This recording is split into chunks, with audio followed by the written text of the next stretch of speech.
하겠습니다. 기도하겠습니다. 사랑이 많으신 하나님 아버지, 우리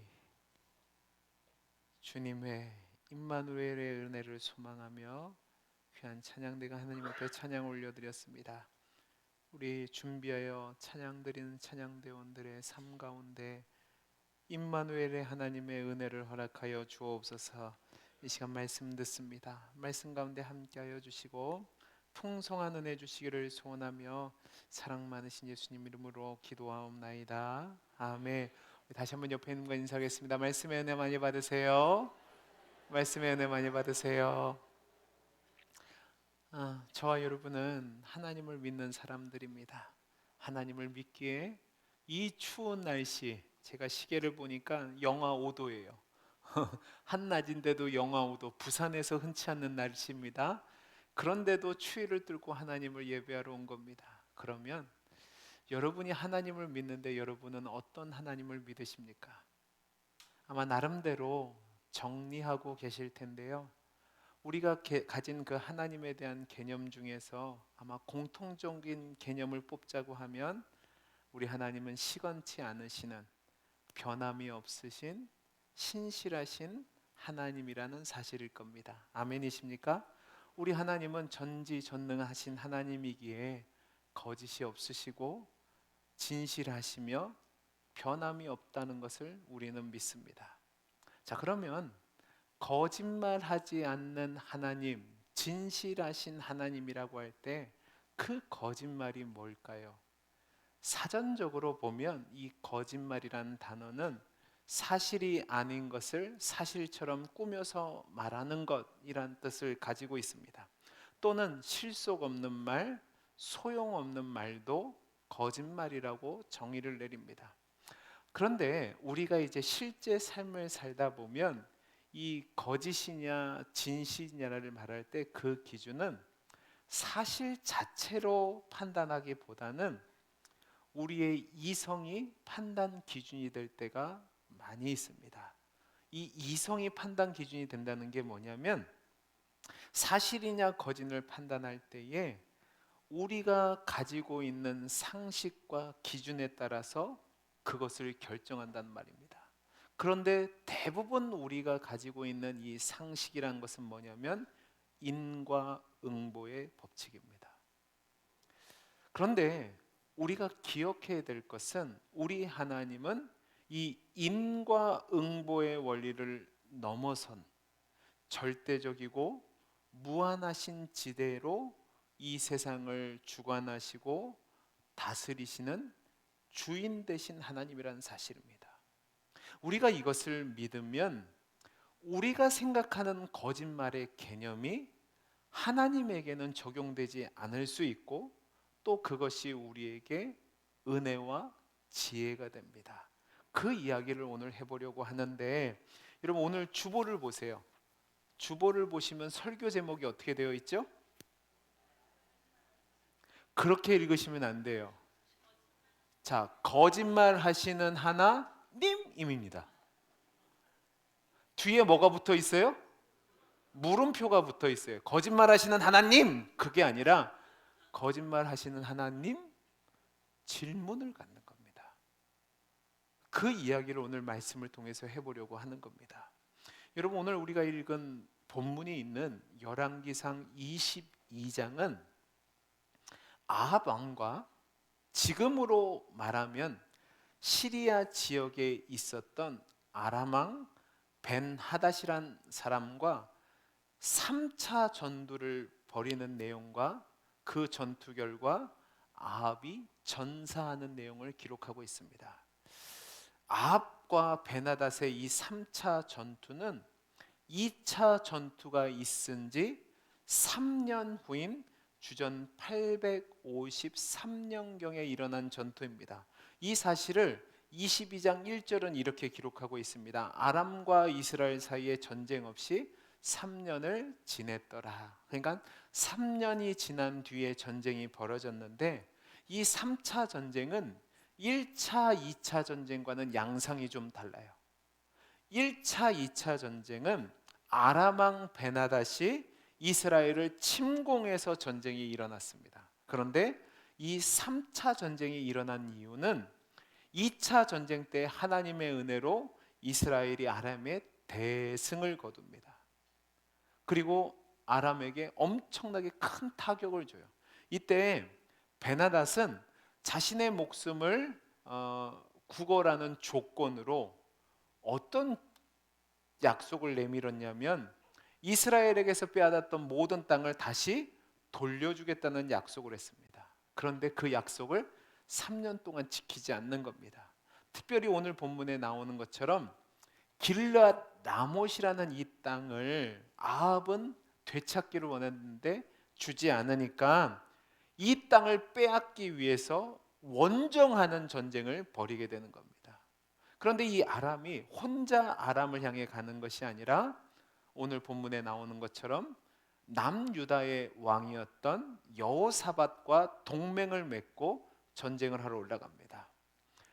이 동맹을 맺었던 이유는 이때 당시 아합과 여호사밧이 사돈 관계를 맺고 있었습니다. 아합의 딸 아달랴를 여호사밧의 아들 요람에게 시집을 보내서 둘이 결혼함으로 아주 정략적인 관계를 맺고 있었단 말입니다. 그런데 오늘 말씀이 있는 앞절 말씀을 보면 22장 2절 말씀을 보시기 바랍니다. 22장 2절 말씀 보시기 바랍니다. 시작. 셋째 해에 유다의 여호사밧 왕이 이스라엘 왕에게 내려가매. 자 보세요. 이 말씀을 보면 여호사밧 왕이 북이스라엘 아합에게로 간 것처럼 보이지만 실은 그게 아니라 길앗 라못을 치고자 하고 있던 그 아합이 그 계획을 이루기 위해서 이 여호사밧을 초청한 겁니다. 이 초청에 응해서 여호사밧 왕은 북이스라엘로 올라갔고 이때 아합이 길앗 라못을 회복하기 위해서 군사 동맹을 제의했을 때 이 여호사밧이 기꺼이 응한 겁니다. 두 나라가 합심해서 이 아람 나라와 전쟁을 벌이기로 결정을 했는데 문제는 이 여호사밧 임금이 하나님을 섬기는 왕이다 보니까 하나님께 이 일이 합당한지 아닌지 또 하나님이 편을 들어주실지 아니실지를 출정을 앞두고 선지자들을 불러서 묻기로 한 겁니다. 그러니까 아합이 궁중에 있던 선지자 약 400명을 불러 모아서 그들에게 신탁을 구하는데 예외 없이 모든 선지자들이 하나님이 이 전쟁을 승리하게 하실 겁니다. 전쟁에 나가서 승리를 쟁취하십시오라는 예언을 합니다. 특별히 11절 말씀을 보면 오늘 본문에도 등장하는 시드기야라는 선지자가 나오는데 이렇게 이야기합니다. 우리 같이 한번 읽어보죠. 11절입니다. 시작.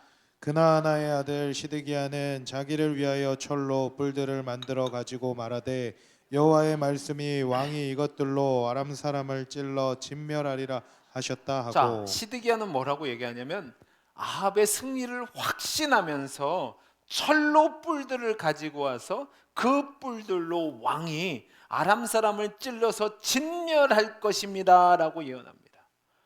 근데 이상하게 여호사밧 임금은 그런 신탁의 결과가 왠지 깨림직한 겁니다. 그래서 이렇게 묻습니다.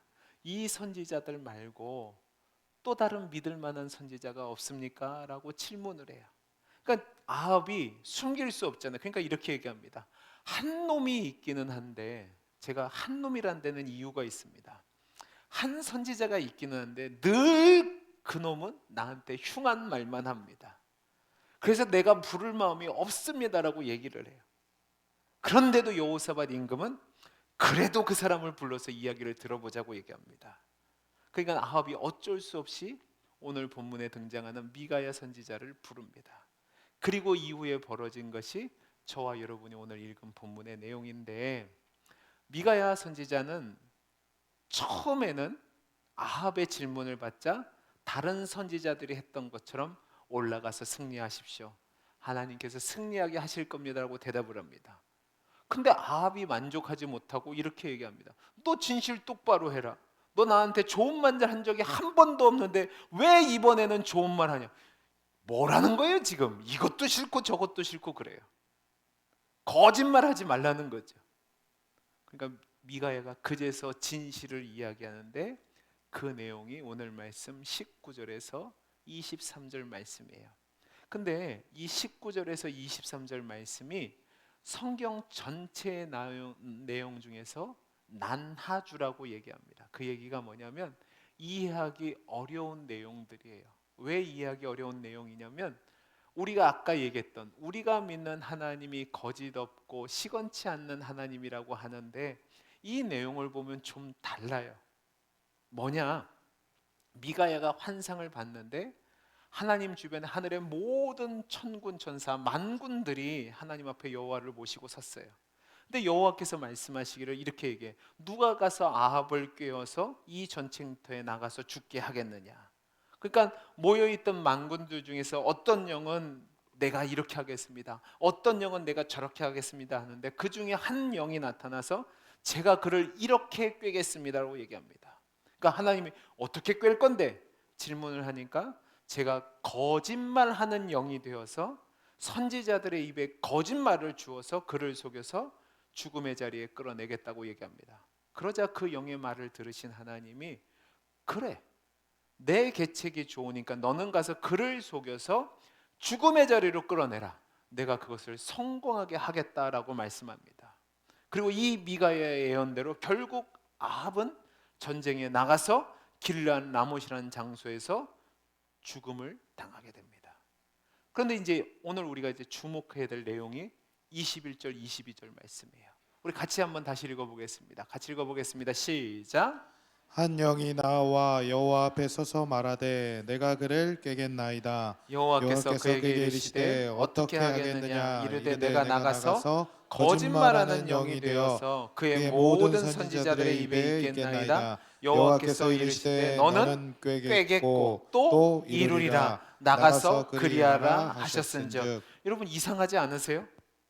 여러분 그냥 이상하지 않고 지나가시면 안 돼요.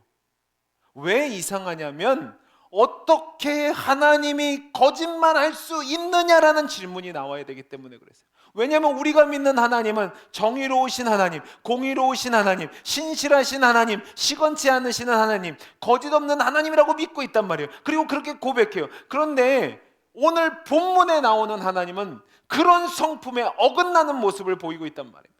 어떻게 하나님이 그런 일을 하실 수 있을까라는 질문이 당연히 나와야 되는 거예요. 어떻게 하나님께서 정의롭지도 않고 도덕적이지도 않은, 말하자면 누구를 속이고 그를 죽음의 자리에 이끌어내는 그런 거짓말이란 말도 안 되는 방법을 통해서 하나님의 일을 진행시킬 수 있느냐라는 질문이 나와야 된단 말입니다. 그러니까 제가 아까 얘기했잖아요. 오늘 설교 제목이 거짓말하시는 하나님 물어본단 말이에요. 그게 뭐냐면 하나님이 정말로 거짓말하실 수 있느냐라는 문제를 우리가 다뤄야 된다는 말입니다. 자, 그러면 만약에 하나님이 거짓말을 하신다면, 그렇다면 그것에 대한 타당한 근거가 뭐냐라는 다음 질문도 우리가 해야 되는 거죠. 왜 이 질문이 나와야 되냐면 저와 여러분은 하나님을 믿는다고 해요. 그러면 우리 삶의 모든 근거가 하나님이시기 때문에 그렇습니다. 이 세상의 모든 것의 주인도 하나님이 되시고 모든 기준도 하나님이 되시고 내용과 방법도 하나님이 되신데, 하나님이 우리가 생각하는 일에서 허락할 수 없는, 이해할 수 없는 일을 하셨다라고 하면, 그럼 우리는 자연스럽게 하나님이 잘못된 거냐 아니면 내가 가진 기준이 잘못된 거냐는 질문이 나와야 됩니다. 여러분은 어떻게 생각하십니까? 여러분 이 문제에 대한 확고한 답이 없으면 우리 신앙은 흔들릴 수밖에 없고 신앙에 회의감을 갖게 됩니다. 이 문제를 오늘 말씀을 통해서 살펴보고자 하는 거죠. 다시 한번 말씀드리지만 저와 여러분은 예수를 믿습니다. 아멘이십니까? 근데 문제가 있어요. 우리는 예수를 믿는다고 하는데 우리 신앙의 근거를 보면 예수를 믿기보다는 제가 앞에서 얘기했던 이 세상의 법칙, 인간 인지상정, 인과응보의 법칙이 근거가 될 때가 많이 있습니다. 그래서 어떤 일에 대해서 정당성이 확보되어야지만 긍정적인 결과가 나온다고 생각합니다. 그러니까 이런 기준을 가지고 하나님을 믿는다고 이야기하는 거예요. 그러니까 하나님께 어떤 문제를 아뢰고 어떤 것에 대한 응답을 받으려면 내가 하나님 앞에 어떤 응보를 받을 수 있는 정당성을 확보해야 된다고 생각을 하는 겁니다. 예를 들면 이런 겁니다. 여러분, 저희 집 딸이 올해 고3입니다. 저희 딸이 올해 좋은 대학을 가기를 제가 소원해요. 기도해요. 자, 그러면 뭘 해야 될까요? 작정 기도를 들어가는 겁니다. 하나님, 제가 오늘부터 쉬지 않고 입시 때까지 새벽부터 하루에 몇 시간씩 기도하겠습니다. 하나님, 헌금은 제가 이만큼 내겠습니다. 하나님, 제가 금요철에 빠지지 않고 기도하겠습니다. 하나님 아시죠? 나 이만큼 했잖아요. 그러니까 이거 주셔야 돼요라고 생각한단 말이에요. 저만 그렇습니까? 여러분도 그렇습니까? 많이 해보셨잖아요. 안 그렇듯한 표정 짓지 마세요.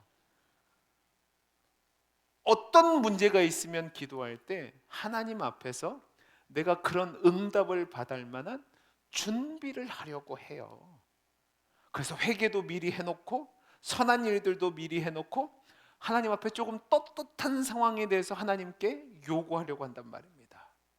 그리고 혹시 내 삶에 어려운 일이나 어떤 문제가 생기면 가장 먼저 드는 생각이 뭐죠? 내가 하나님 앞에 혹시 잘못한 거 있나? 그래서 제일 먼저 하는 게 하나님 잘못했습니다. 죄를 회개하는 거예요. 생각나면 좋은데 생각 안 나는 죄도 회개. 하나님 생각나지 않는 죄도 용서해 주시고 그런단 말이에요. 그래서 문제를 해결하려고 해요. 근데 여러분, 바로 이런 자세가 하나님을 믿는다고 하지만 결국은 하나님이 아닌 인과응보의 법칙에 따라서 신앙생활하는 겁니다. 근데 이런 인과응보의 법칙에 따라서 신앙생활하는 것의 문제가 뭐냐면 그 규칙에서 벗어나는 일이 생기면요, 이해를 못하는 거예요. 그리고 하나님을 향해서 하나님이 거짓말한다, 하나님이 믿지 못한 일을 하신다라고 난리를 치는 거예요. 여러분, 그 대표적인 예가 성경에 있는데 바로 욥기서에 나옵니다. 우리 욥기서 7장 16절에서 21절 말씀을 볼 건데 여러분 먼저 16절 말씀 한번 읽어보죠. 16절 읽어보겠습니다. 시작. 내가 내가 내 생명을 생명을 싫어하고 싫어하고 영원히 살기를 원하지 아니하노니 나를 나를 오소서 놓으소서. 내 날은 헛것이. 헛것이니이다. 여러분, 이 얘기 먼저 해서 하나님, 나 죽을랍니다. 나 죽게 내버려 두세요란 말입니다. 자, 근데 그 이유가 뭐냐? 20절 21절 같이 읽어보죠. 20절 21절입니다. 시작. 사람을 감찰하시는 이여, 내가 범죄하였던들 주께 무슨 해가 되오리까? 어찌하여 나를 당신의 관역으로 삼으셔서 내게 무거운 짐이 되게 하셨나이까? 주께서 어찌하여 내 허물을 사하여 주지 아니하시며 내 죄악을 제거하지 버리지 아니하시나이까? 내가 이제 흙에 누우리니 주께서 나를 애써 찾으실지라도 내가 남아있지 아니하리라. 여러분, 이 말씀은 욥의 항변이에요. 욥의 원망의 내용이란 말입니다. 지금 욥은 이해할 수 없는 어려운 상황에 당해 있습니다. 그런데 친구들이란 인간이 와서 욥에게 하는 말이, 너 지금 이렇게 된 것은 네가 죄를 지었기 때문이야. 그러니까 빨리 회개해, 그러는 겁니다. 근데 욥이 대답할 게 없어요. 야, 나는 죄가 없다. 나는 잘못한 것이 없다. 그럼 그 다음 나오는 답이 뭐냐? 그러면 하나님이 잘못했냐 하는 겁니다. 근데 욥의 입장에서는 하나님이 잘못했다고 말할 수 없어요. 그러니까 이제 마지막으로 나오는 말이 오늘 우리가 읽은 말이에요. 사람을 감찰하시는 이여, 내가 죄를 범한도 주께 무슨 해가 그렇게 된다고 문제를 이렇게 키워서 나를 이렇게 어렵게 하십니까? 하나님은 하나님 아닙니까? 별로 중요하지 않은 나를 가지고 왜 이렇게 나를 용서하지도 않고 힘들게 괴롭히고 있습니까? 차라리 나 죽을랍니다 라고 말하는 겁니다. 이 욥의 항변은 자기가 지금 당하고 있는 시련과 어려움을 이해할 수 없어요. 근데 그 하나님을 안 믿자고 하니까 그것도 걸려요. 그러니까 어떻게 하냐? 하나님 나 죽을랍니다. 나 그냥 끝날랍니다. 그러면서 자신을 항변하는 겁니다. 내가 아는 하나님의 기준과 요구에 분명히 내가 잘못한 게 없어요. 내가 틀린 게 없어요. 근데 감당할 수 없는 어려움이 오니까 난 이해할 수 없다. 난 이것을 견딜 수 없다. 그러니까 죽겠다고 하는 겁니다. 여러분도 살다 보면 그런 적 있지 않으신가요? 분명히 내가 그렇게 어려운 일을 당해야 될 할 일을 하지 않았어요. 만약에 했다고 해도 난 회개했어요. 다시 써낸 것 같아. 그리고 내가 볼 때는 나는 쟤보다는 훨씬 나요. 근데도 문제가 해결되지 않고 어려움이 계속되면 이제 어찌할 바를 몰라서 하나님 어떻게 합니까? 라고 질문을 하다가 이제 그 질문의 도를 넘었으면 어떻게 되냐? 죽여달라고 체념하는 겁니다. 죽을 수는 없겠어요. 자살이 죄라는 걸 아니까 하나님 그냥 죽여주세요 이러는 거예요. 그런 경험 없으세요? 빨리 끝났으면 좋겠다. 있잖아요.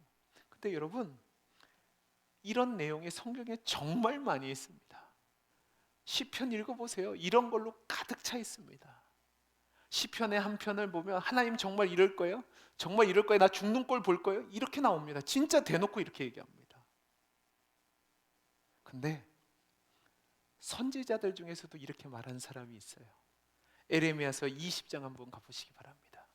에레미야 20장 7절에서 9절 말씀을 저와 여러분이 한 절씩 교독해 보겠습니다. 여호와여, 주께서 나를 권유하심으로 내가 그 권유를 받았사오며 주께서 나보다 강하사 이기셨으므로 내가 조롱거리가 되니 사람마다 종일토록 나를 조롱하나이다. 내가 말할 때마다 외치며 파멸과 멸망을 선포하므로 여호와의 말씀으로 말미암아 내가 종일토록 치욕과 모욕거리가 됨이니이다. 같이 읽습니다. 내가 내가 다시는 여호와를 선포하지 아니하며 그의 이름으로 말하지 아니하리라 하면 나의 마음이 불붙는 것 같아서 골수에 사무치니 답답해서 견딜 수 없나이다. 이 내용은 예레미야 선지자가 사역을 하는 가운데 고난 당하니까 하나님께 항변하는 내용이에요. 여러분, 예레미야 선지자는 원래 귀족 출신입니다. 하나님이 부르지만 안 했어도 잘 먹고 잘 살 수 있었어요. 근데 하나님이 선지자로 불렀어요. 근데 그 부르심을 받아서 사역했는데 돌아오는 건 핍박과 환난과 비난과 조롱뿐입니다. 그러니까 하나님 앞에 원망하는 겁니다. 7절 말씀을 보시면 여러분 쉽게 표현하면 이런 겁니다. 하나님, 내가 언제 선지자 한다고 했습니까? 하나님이 시켜서 하는 거 아닙니까? 그런데 내가 그 일을 하다 보니까 나한테 온 거는 좋은 거 하나도 없고 조롱과 치욕과 핍박뿐입니다. 이게 보상입니까 하나님? 이러는 겁니다. 그런데 더욱 답답한 건 뭐냐면 안 한다고 얘기해요. 근데 안 한다고 하면 하나님의 가슴에 불을 일어는 거예요. 견딜 수 없게 만드는 거예요. 그러니까 이러지도 못하고 저러지도 못한 거예요. 근데 여러분 7절 말씀을 우리 성경은 의역된 것이고요. 원문을 직역하면 이렇습니다.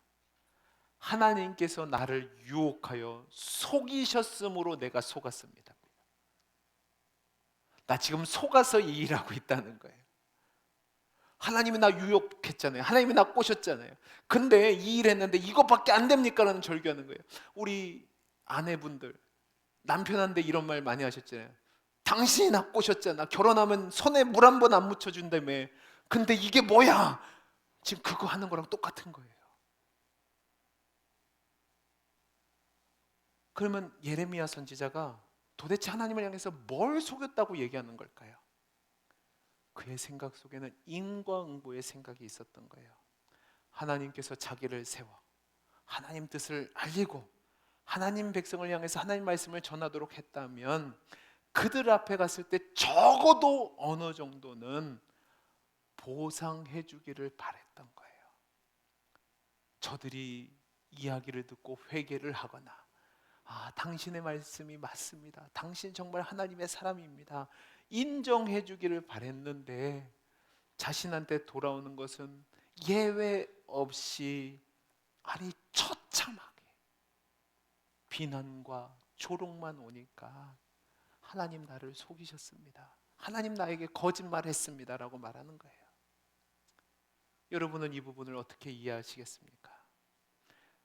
여러분 정말로 우리가 믿는 하나님이 저와 여러분을 속이고 거짓말하는 하나님이실까요? 대답해 보세요. 거짓말하시는 하나님이에요? 아니죠. 아니라고 믿었으면 좋겠죠, 그죠? 근데 여러분, 하나님은요, 우리에게 왜 우리가 속았다라고 생각하고 거짓말하신다라는 상황까지 몰고 계실까?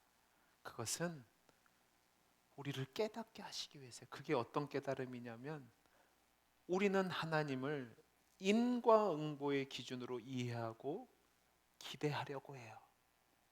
그러니까 하나님은 그것을 통해서 너는 내가 무엇을 하고 또 내가 너에게 무엇을 기대하는지 모르고 있구나라는 것을 알려주시는 거예요. 여러분, 하나님이 하시는 일은 인과율의 법칙에 움직이는 것이 아니에요.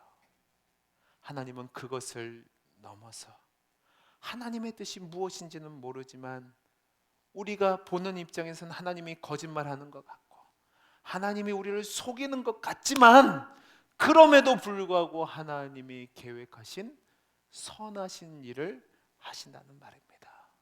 자, 그러면 이 부분을 어떻게 믿음을 가지고 대할 수 있을까? 로마서 5장 8절에서 10절 말씀을 보시기 바랍니다. 우리 같이 한번 읽어보죠. 시작. 우리가 아직 죄인 되었을 때 그리스도께서 우리를 위하여 죽으심으로 하나님께서 우리에 대한 자기의 사랑을 여러분 뭐라고 했어요? 확증하셨느니라. 하나님이 우리에 대한 자기의 뭐를 확증하셨다고요? 사랑을 확증했어야 돼요. 근데 그 사랑의 확증의 방법이 뭐예요? 아들 예수 그리스도를 십자가에 죽이신 거예요. 10절 말씀 보시기 바랍니다. 곧 우리가 원수 되었을 때 그의 아들을 죽이심으로 말미암아 우리가 하나님과 화목하게 되었은즉 화목하게 된 자로서는 더욱 그의 살아나심으로 말미암아 구원을 받을 것이니라. 여러분, 이 말씀이 얼마나 큰 은혜인 줄 아십니까? 하나님의 사랑과 긍휼 가운데 예수 안에서 우리의 구원이 영원한 운명이 되었다는 거예요. 근데 중요한 게 뭐냐? 그리스도의 죽음이 바로 우리를 죄와 사망에서 불러 일으켰단 말입니다. 이 얘기는 생명이 되시고 영생이 되신 예수님이 죽으셨기 때문에 우리에게 영생을 주셨어요.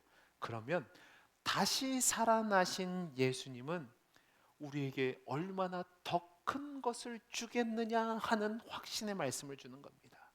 여러분 잘 보세요. 하나님께서 우리가 생각하는 겁니다. 거짓말 하신 것이 하나님 뜻을 이루는 일을 한다면 하나님께서 우리에게 주신 긍정적인 약속들은 얼마나 더 큰 일을 하겠나라는 답을 주는 거예요. 이거를 좀 더 쉽게 설명해 드리겠습니다. 여러분 자녀 키워 보셨죠? 저 설교 안 할 거예요, 진짜. 자녀 키워 보셨죠? 자, 그러면 여러분들 자녀 키울 때 인과응보의 법칙으로 키우시나요? 너 말 잘 들으면 잘 해주고 잘 안 들으면 잘 안 해줄 거라고 키우신 분 손 한번 들어보시죠. 만약에 그렇게 되면 부모 자식 관계는 인격과 사랑과 약속의 관계가 아니라 비정함과 무정한 인격만 남아 있어요. 인격이 없는 규칙이 기준이 되는데 그게 무슨 사랑이 있어요? 그러니까 거기는 용서도 없고 자비도 없고 아무것도 없죠. 부모 관계는 그런 관계가 아니에요. 근데 여러분, 부모님들이 자녀를 키울 때 규칙대로 하지 않아요. 어떤 것에 대해서는 다른 아들들에게 화를 내지 않고 오히려 우리 자식에게 화를 쏟아부을 때가 있어요. 자식 입장에서 보면 너무하다 싶을 정도로 험한 말도 하고 책망도 하고 너 왜 그러냐고 난리를 칠 때가 있어요. 그럼 이제 자녀 입장에서 무슨 생각이 들어요? 엄마, 아빠 왜 나한테만 그래요? 쟤도 그랬는데요. 그럼 그때 부모님이 하는 말이 뭐죠? 야, 쟤는 내 자식이 아니잖아 그러는 겁니다. 너가 내 자식이니까 그렇다는 거죠. 여러분, 자녀 입장에서 보면 공평하지 않아요. 부모님이 속이는 것 같아요. 나한테 거짓말하는 것 같아요. 근데 그렇게 하는 이유는 자녀의 유익과 복을 위해서 그런 거죠. 하나님이 우리에게 그러신다고요. 하나님도 우리의 유익과 복을 주시기 위해서 모든 것을 사용하셔요. 그 모든 것을 사용하시는 가운데 우리에게 말도 안 되는 화를 내는 것처럼 보일 수 있고, 우리를 이유 없이 궁지에 모는 것처럼 보일 수도 있고, 우리에게 너무 난리를 치는 것처럼 느껴질 수도 있다. 그런데 우리가 기억해야 될 것은 뭐냐? 그게 끝이 아니라는 사실이에요. 하나님이 우리에게 자녀로서 주시는 영광과 그 은혜의 자리로 우리를 이끌어 가신다는 사실입니다.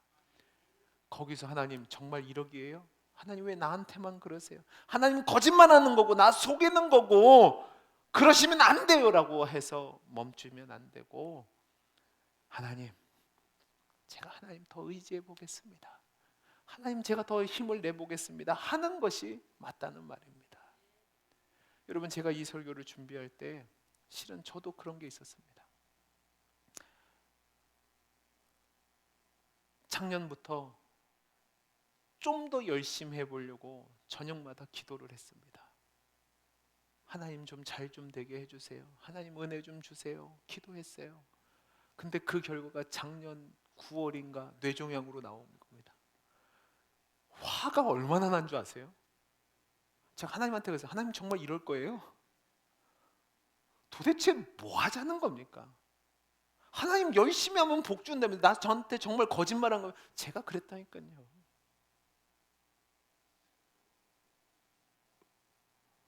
도대체 나한테 해준 게 뭐 있냐고 제가 하나님한테 그랬다니까요. 근데 그러던 중에 제가 성경을 읽었습니다. 그 말씀이 고린도후서 1장 3절에서 9절까지 말씀입니다. 자, 근데 우리가 다른 거 읽지 마시고 1장 4절 한번 읽어보죠. 4장 읽어보겠습니다. 시작. 우리의 모든 환난 중에서 우리를 위로하사 우리로 하여금 하나님께 받는 위로로서 모든 환난 중에 있는 자들을 능히 위로하게 하시는 이시로다. 그러면서 1절 6절에 이렇게 얘기합니다. 우리가 환난 당하는 것도 너희가 위로와 구원을 받게 하려는 것이요, 우리가 위로를 받는 것도 너희가 위로를 받게 하는 것이니 라고 되어 있습니다. 그러면서 하는 얘기가 뭐냐면 1장 8절 말씀 보세요. 형제들아, 우리가 아시아에서 당한 환난을 너희가 모르기를 원하지 않으니 힘에 겹도록 심한 고난을 당하여 살 소망이 끊어지고 우리는 우리 자신이 사형 선고를 받은 줄 알미니라고 되어 있습니다. 여러분, 이게 얼마 말도 안 되는 일입니까? 하나님이 그를 사도로 부르셨습니다. 그리고 그 일을 위해서 그는 완전히 헌신된 삶을 살았습니다. 근데 그 결과가 뭐죠? 고난당합니다. 환난 당하는 겁니다. 1장 8절 9절 말씀을 보면 살 소망이 끊어지고 사형 선고를 받은 것과 같은 상황이랍니다. 그 환난에 대해서 고린도후서 11장 23절에서 27절에서 얼마나 자세하게 나오는지 모릅니다. 이렇게 얘기합니다. 수고를 넘치도록 하고 옥에 갇히기도 하고 더 많이 해도 매를 수없이 맞고 여러 번 죽을 뻔했답니다. 유대인에게 40의 한한 가마매를 5번 맞았습니다. 3번 태장으로 맞았고요, 1번 돌로 맞고요, 3번 바사나의 일주일을 깊은 바다에서 지냈고요, 여러 번 여행하면서 강의 위험과 강도의 위험과 동족의 위험과 이방인의 위험과 신의 위험과 광야의 위험과 바다의 위험과 거짓 형제주의 위험을 당했고요, 수고하고 애쓰며 여러 번 자지 못하고 줄이며 목마르고 여러 번 굶고 죽고 헐벗었답니다. 말도 안 되는 일을 한 겁니다. 근데 바울은 이것이 은혜라고 얘기합니다. 왜요? 그 고난과 환난을 통해서 구원을 이루시는 하나님의 역사를 봤기 때문에 그렇습니다. 그리고 우리가 읽지 않았지만 1장 9절 말씀처럼 하나님만 의지하게 하는 그 결과를 나타나기 때문에 그렇습니다. 여러분, 저와 여러분이 하나님을 믿는다고 할 때 그 하나님을 믿는 것은 인과응복의 그 규칙에 얽매여서는 안 됩니다. 하나님이 우리를 사랑하시는 것은 그 규칙에서 벗어난 사랑을 하는 겁니다. 어떤 사랑이요? 부모가 자식을 향한 사랑이에요. 끊임없이 보호하심과 품으심과 우리를 향해서 은혜를 베푼데 우리는 그 깊이와 넓이와 높이의 크기에 대해서 알지 못합니다. 그러니까 우리 생각에는 하나님이 우리한테 거짓말 하시는 것 같고 우리를 속이는 것 같이 느껴지는 겁니다. 근데 여러분, 그 어려움 상황 속에서 우리가 기억해야 될 것은 하나님이 여러분을 사랑하신다는 사실입니다. 하나님이 여러분에게 은혜를 베푼다는 사실입니다. 아멘 해보세요. 저도 아멘이 안 됐어요.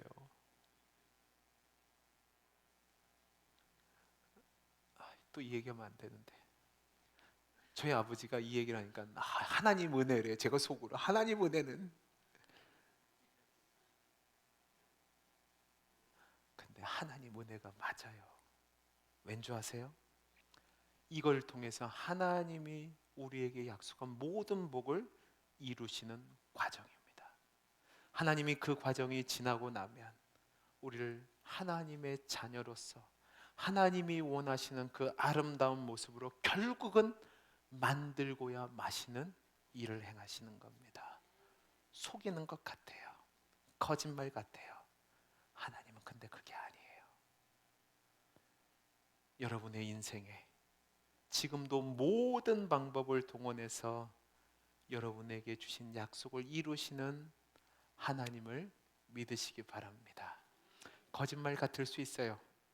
속이는 것 같을 수 있어요. 근데 그것까지도 사용하셔서 여러분을 하나님을 의지하게 하시고 하나님께로 돌이키게 하시고 하나님의 사랑을 붙잡게 하시고 하나님만을 믿게 하시는 그 은혜를 기억하시고 그냥 낙심한 채로 포기한 채로 주저앉지 마시고 다시 털고 일어나서 성도로서 살아가는 이기는 삶, 승리하는 삶을 사는 우리 성도님들이 되시기를 간절히 소원합니다. 기도하겠습니다. 사랑이 많으신 하나님, 하나님은 나의 하나님이십니다. 나의 아버지가 되십니다. 그 하나님을 믿는 믿음으로 하나님이 나를 속이는 것 같고 나에게 거짓말 하시는 것 같고 나에게만 너무하시는 것 같은 상황 속에서도 하나님을 신뢰함으로 하나님을 믿음으로 이겨내는 우리 모든 성도들이 되게 해 주옵소서. 은혜 주시기를 소원하며 사랑 많으신 예수님 이름으로 기도하옵나이다. 아멘.